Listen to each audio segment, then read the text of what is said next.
Hello everyone, welcome back to Sri Bala Vantalu. ఈరోజు కమ్మగా మజ్జిగ పులుసును ప్రిపేర్ చేసుకుందామండి. ఇంట్లో కూరగాయలు ఏమి లేనప్పుడైనా సరే ఇలా ఒక్క మజ్జిగ చారు చేసుకుంటే చాలు, కడుపు నిండా కమ్మగా తినేయవచ్చు. మీరు ఎప్పుడు చేసే ప్రాసెస్లో కాకుండా ఇలాగ ఒకసారి చేసి చూడండి. మజ్జిగ చారు టేస్ట్ చాలా బాగా నచ్చుతుందండి మీకు. 10 నిమిషాల్లో మజ్జిగ చారును ప్రిపేర్ చేసుకొని ఇలా వేడి వేడి అన్నంలో మజ్జిగ చారు వేసుకొని తిన్నామంటే వావ్, సూపర్గా ఉంటుందండి. ఇక కర్రీస్ ఏం అవసరమే లేదు.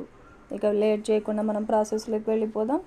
కమ్మనైన మజ్జిగ చారును ఎలా ప్రిపేర్ చేసుకోవాలి అన్నది చూసేద్దాం పదండి. మజ్జిగ చారు కోసం ఒక 1/2 లీటర్ పెరుగు తీసుకున్నాను. పెరుగు కొంచెం పుల్లగా ఉంటే ఈ మజ్జిగ చారు టేస్ట్ చాలా బాగుంటుందండి. విస్కర్తో ఇలా పెరుగుని బాగా బీట్ చేసుకోవాలి. కవ్వంతో అయినా చిలుక్కోవచ్చు. 1/2 టేబుల్ స్పూన్ పసుపును కూడా వేసేసుకోవాలి. వాటర్ వేయకుండా మజ్జిగని చిలుక్కోవాలండి. వాటర్ వేసామంటే మెదగదు, సరిగ్గా పలుకులుగా ఉండిపోతుంది. చూడండి, ఇలా పలుకులు లేకుండా మజ్జిగని బాగా బీట్ చేసుకున్న తర్వాత వాటర్ని యాడ్ చేసుకోవాలి. నేను ఇక్కడ 1 గ్లాస్ వాటర్ వేసేసి కలిపేస్తున్నాను. ఇంకో 1/2 గ్లాస్ వాటర్ కూడా వేస్తున్నాను.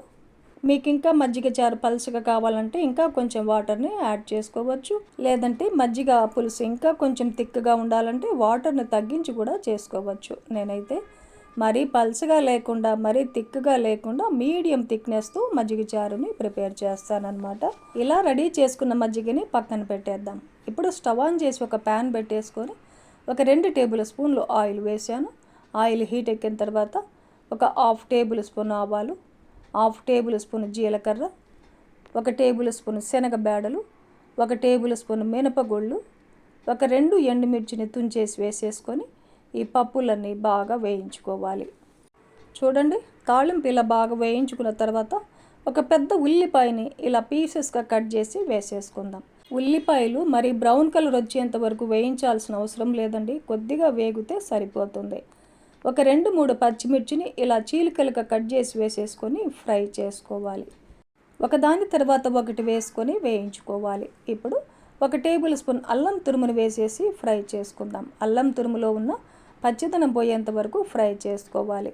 నేను ఇక్కడ అల్లం తురిమి వేసాను కదండి, మీరు చిన్న చిన్న ముక్కలుగా కట్ చేసి కూడా వేసేసుకోవచ్చు. మీకు నచ్చితే అలాగైనా వేసేసుకోవచ్చు. కొద్దిగా ఫ్రెష్ కరివేపాకును కూడా వేసేసుకొని ఫ్రై చేసుకుందాం. ఒక 1/2 టేబుల్ స్పూన్ ఇంగువను కూడా వేసేసుకొని కలిపేసుకోవాలి. స్టవ్ని లో ఫ్లేమ్లో పెట్టేసుకొని ఈ తాలింపునంతా వేయించుకోవాలి.